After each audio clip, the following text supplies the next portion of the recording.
আজ কাটিগড়ার বিধায়ক কমলাক্ষ দে পুরকায়স্থ জালালপুর ব্লক প্রাথমিক স্বাস্থ্যকেন্দ্রে পরিদর্শন করেন এবং সেখানকার সামগ্রিক পরিস্থিতি পর্যালোচনা করেন এবং স্বাস্থ্যকেন্দ্রটিতে পরিদর্শনকালে বেশ কিছু গুরুতর অনিয়ম তার নজরে আসে।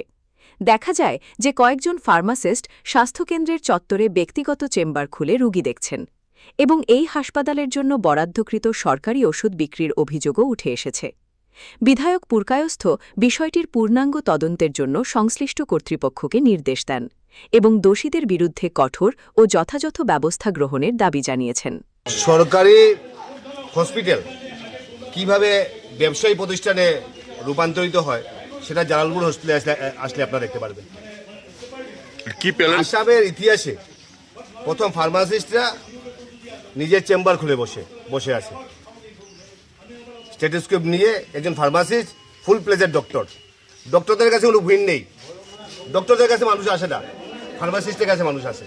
সেটাই হচ্ছে গিয়ে বাস্তব চিত্র আমি দেখে আসলাম এবং ভয়ানক অবস্থা।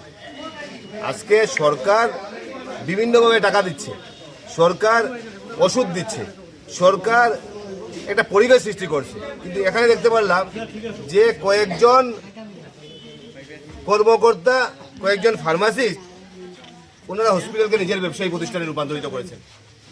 ফিজিক্যালি দেখলাম, আমি মুখ্যমন্ত্রীকে জানাবো এবং আমি জয়েন্ট ডিরেক্টরকে বলেছি যে ইমিডিয়েট অ্যাকশন নেওয়ার জন্য হসপিটালের পরিবেশটা সুন্দর করতে হবে। এই অঞ্চলের মানুষ, আমাদের অন্য কোনো প্রতিষ্ঠান নেই, হসপিটালে আসলে বিনামূল্যে সামান্য ওষুধ পাবে, হসপিটালে আসলে বিনামূল্যে সামান্য শুশ্রূষা পাবে। সেখানে যদি ব্যবসায়ী প্রতিষ্ঠানে রূপান্তরিত হয় আর ওষুধ যদি বাইরে বিক্রি হয় তাহলে তো সেটার উপর ভয়ঙ্কর কথা, সেটার উপর বিহিত ব্যবস্থা এবং যা করণীয় দরকার বিধায়ক হিসাবে আমি করবো।